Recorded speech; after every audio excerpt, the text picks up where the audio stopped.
நடிகர் தனுஷிற்கும் தங்களுக்கும் டிஎன்ஏ பரிசோதனை செய்யக்கோரி மேலூரை சேர்ந்த தம்பதி தாக்கல் செய்த மனுவை வரும் 9ஆம் தேதி விசாரிக்க உள்ளதாக உயர்நீதிமன்ற மதுரை கிளை தெரிவித்துள்ளது.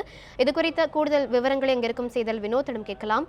வினோத், நடிகர் தனுஷ் தங்கள் மகன் என கூறி மேலூரை சேர்ந்த தம்பதி செய்த வழக்கின் தற்போது நிலை குறித்து சொல்லுங்க. வணக்கம் அனிதா. அதாவது மேலூரை சேர்ந்த தம்பதிகள் கதிரேசன் மீனா ஆகியோர் மேலூர் நீதிமன்றத்தில் ஒரு வழக்கினை தாக்கல் செய்கின்றனர். அந்த வழக்கில் நடிகர் தனுஷ் தங்கள் மகன்தான் என்றும் 11ஆம் வகுப்பு படிக்கும் பொழுது அவர் சென்னைக்கு சென்று திரைத்துறையில் சேர்ந்து விட்டதாகவும் அதன் பிறகு அவரை பலமுறை தொடர்பு கொள்ள முயன்றபோது சந்திக்க இயலவில்லை எனவும் தற்பொழுது தங்களுக்கு வயதாகிவிட்டதால் தங்களுக்கு பராமரிப்பு தொகை வழங்கி உத்தரவிட வேண்டும் எனவும் ஒரு வழக்கினை மேலூர் நீதிமன்றத்தில் தாக்கல் செய்திருந்தனர்.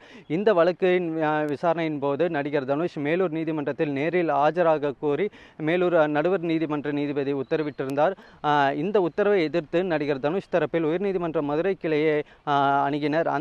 அந்த வழக்கின் விசாரணையின் போது உயர்நீதிமன்ற மதுரை கிளையில் நடிகர் தனுஷ் நேரில் ஆஜராக வேண்டும் என உயர்நீதிமன்ற நீதிபதி திரு சொக்கலிங்கம் அவர்கள் உத்தரவிட்டிருந்தார். அந்த உத்தரவின் பேரில் நேற்று முன்தினம் நடிகர் தனுஷ் உயர்நீதிமன்ற மதுரை கிளையில் ஆஜராகினார். மேலும் அதற்கு முன்பு இந்த வழக்கின் விசாரணையின் போது நடிகர் தனுஷ் தரப்பில் பள்ளி மாற்று சான்றிதழ் சமர்ப்பிக்கப்பட்டது. இதே போல கதிரேசன் மீனாட்சி தம்பதியினரும் ஒரு பள்ளி மாற்று சான்றிதழை சமர்ப்பித்தனர். இந்த இரண்டு மாற்று சான்றிதழிலும் நடிகர் தனுஷினுடைய அந்த சாதி என்று குறிப்பிடப்படும் இடத்தில் வேறொரு இது மாற்றி சொல்லியிருந்தது. நீதிபதி நடிகர் தனுஷ் நேரில் ஆஜராக வேண்டும் எனவும் அவருடைய அங்க அடையாளங்களை மச்சம் தழும்பு போன்ற அங்க அடையாளங்களை பரிசோதிக்க உத்தரவிட்டார். இதன்படி நேற்று முன்தினம் நடிகர் தனுஷ் உயர்நீதிமன்ற மதுரை கிளையில் நேரில் ஆஜராகினார். அவர்களுக்கு அந்த அங்க அடையாள பரிசோதனை நடத்தப்பட்டது. இதையடுத்து இந்த வழக்கு இன்றைக்கு ஒத்திவைக்கப்பட்டது. இன்று மதியம் 2:15 மணி அளவில் இந்த வழக்கு விசாரணைக்கு வந்தபோது கதிரேசன் மீனாட்சி தம்பதியினர் மேலும் ஒரு மனுவினை தாக்கல் செய்திருந்தனர். அந்த மனுவில் நடிகர் தனுஷிற்கும் தங்களுக்கும் டிஎன்ஏ பரிசோதனை செய்யப்பட வேண்டும், இந்த டிஎன்ஏ பரிசோதனை தான் உண்மை வெளிவரும் என கோரப்பட்டது. இதற்கு நீதிபதி இவ்வளவு தாமதமாக இந்த மனுவை தாக்கல் செய்வதற்கான காரணம் என்ன என கேட்டுக்கொண்டார். இதை நடிகர் தனுஷ் தரப்பு எதிர்த்தது.